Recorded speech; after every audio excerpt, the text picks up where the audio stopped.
As the Trump administration grappled internally with its response, a powerful and influential voice on Capitol Hill emerged to publicly articulate a path forward, one defined by overwhelming punitive force. Senator Lindsey Graham, a longtime advocate for a hardline stance against Moscow, seized the moment to champion a comprehensive strategy he bluntly termed the sledgehammer. In a series of media appearances and a fiery speech on the Senate floor, Graham argued that the time for incremental sanctions and measured military support was over.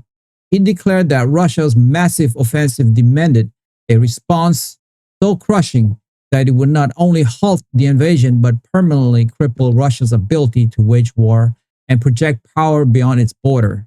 His proposal was not merely a reaction to the current crisis, but a call for a fundamental reordering of American policy toward the Russian Federation. The cornerstone of Senator Graham's plan was the immediate legislative designation of Russia as a state sponsor of terrorism. He argued that Russia's deliberate targeting of Ukrainian civilian infrastructure, its forced relocation of populations, and its brutal conduct of the war met every legal and moral definition of state-sponsored terror. This designation, he explained, was far more than a symbolic label.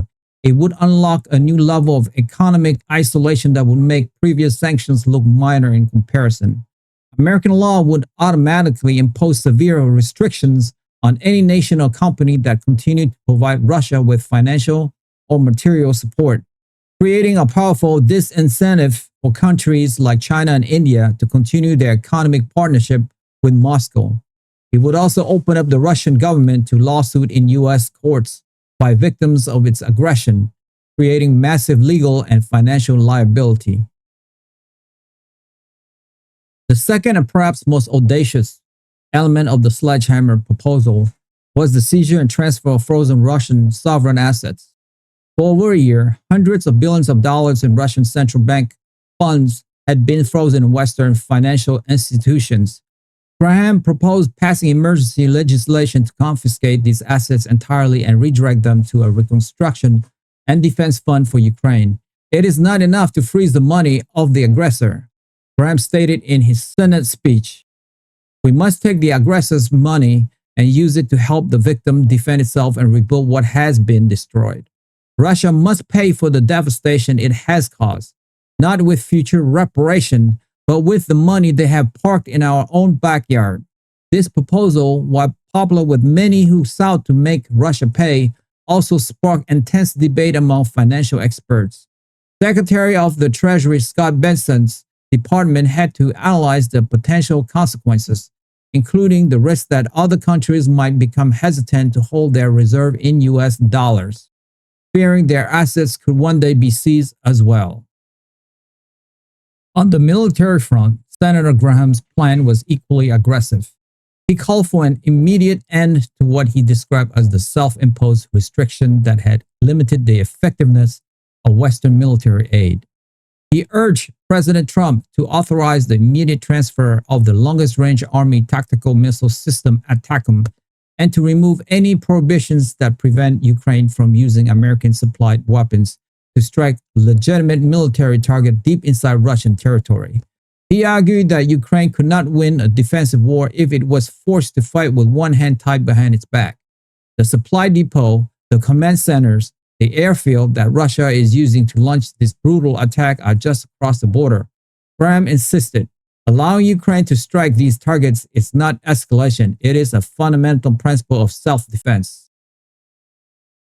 This part of Graham's proposal found a very receptive audience within the Pentagon.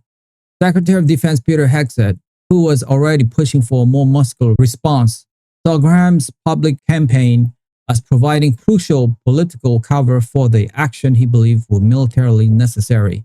It transformed the debate from a quiet internal discussion into a loud public demand, increasing the pressure on the president to act decisively. The senator's call resonated with President Trump's own anger and his desire to project strength. The sledgehammer concept appealed to his transactional and direct approach to foreign policy. It was a clear, powerful, and easily understood plan of action that promised a dramatic result. Senator Graham did not just give speeches.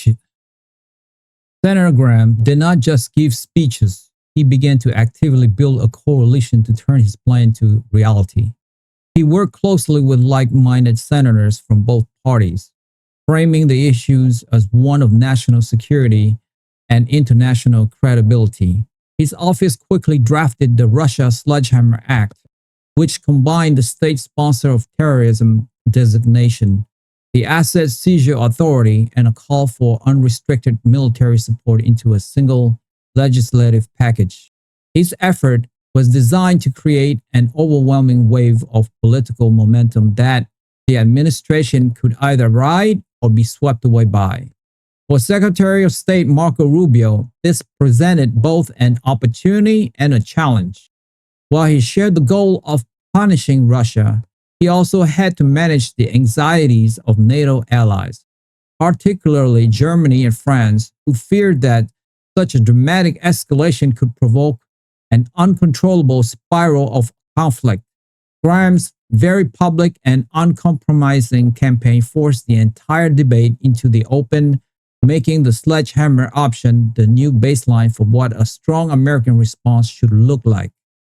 Many of my listeners, like 70%, haven't subscribed to my YouTube channel. And so many of you don't even know that you haven't subscribed. And that is actually what makes the show going. It's almost like you're making a donation to the show. So that's why I ask again and again, because it enables us to grow and grow and grow. And we're going for the long haul here. And listen, if this is your first time listening to So Hey Rich, you don't have to subscribe. You guys, your first ones are me. But if you have watched this show before, it's like you are a freeloader now. So all I would ask you is, if you have seen this show before and you like it, help me, help my team here. Hit that subscribe and like button now. And we will continue to build the show for you. That I swear. Thank you to all of you guys who have subscribed. It means a lot to me. Thank you so much. That's all for me for today. I will see you soon. Bye for now.